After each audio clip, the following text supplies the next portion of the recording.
ഇനി ഇടിച്ചക്കത്തോരൻ വെക്കാം. കടുകിട്ടു, ഇത്തിരി അരി. ഉഴുന്നുപരിപ്പ് ഇട്ടാൽ നല്ലതാണ്, ഉഴുന്നുപരിപ്പ് തീർന്നു വരും.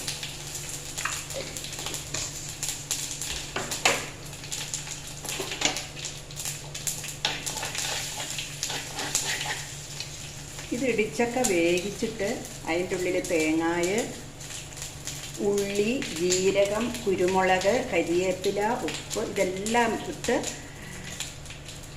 ഇടിച്ചക്ക വേവിച്ചിട്ട് ഇടിച്ചു, ഇടികല്ല് വെച്ച്. എന്നിട്ട് ഇതെല്ലാം കൂടെ കൂട്ടി കുഴച്ചതാണ്. അന്നേരം നമുക്ക് ഉപ്പൊക്കെ പാകത്തിനുണ്ടോ എന്ന് നോക്കണം. ഇത് മുരിഞ്ഞ് വന്നു. ഇനി നമുക്കിടാം.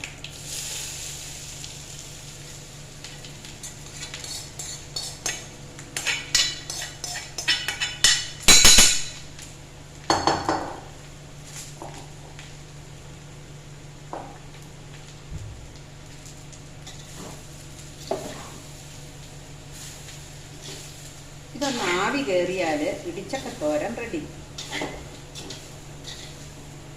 കഞ്ഞിക്കൊക്കെ കൂട്ടാൻ, ഈ വെയിലത്തൊക്കെ ഉച്ചയ്ക്ക് കഞ്ഞിയൊക്കെ കുടിക്കാൻ ഇച്ചിരി ഇടിച്ചക്കത്തോരനും മോരും ഒരു പപ്പടമോ ഇച്ചിരി അച്ചാറൊക്കെ ഉണ്ടെങ്കിൽ വേറെ ഒന്നും വേണ്ട.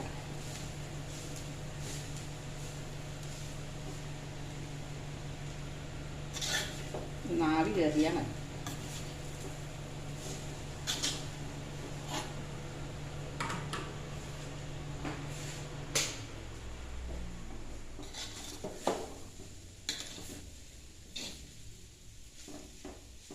ഇതൊന്ന് ചൂടായാൽ കൂട്ടാം.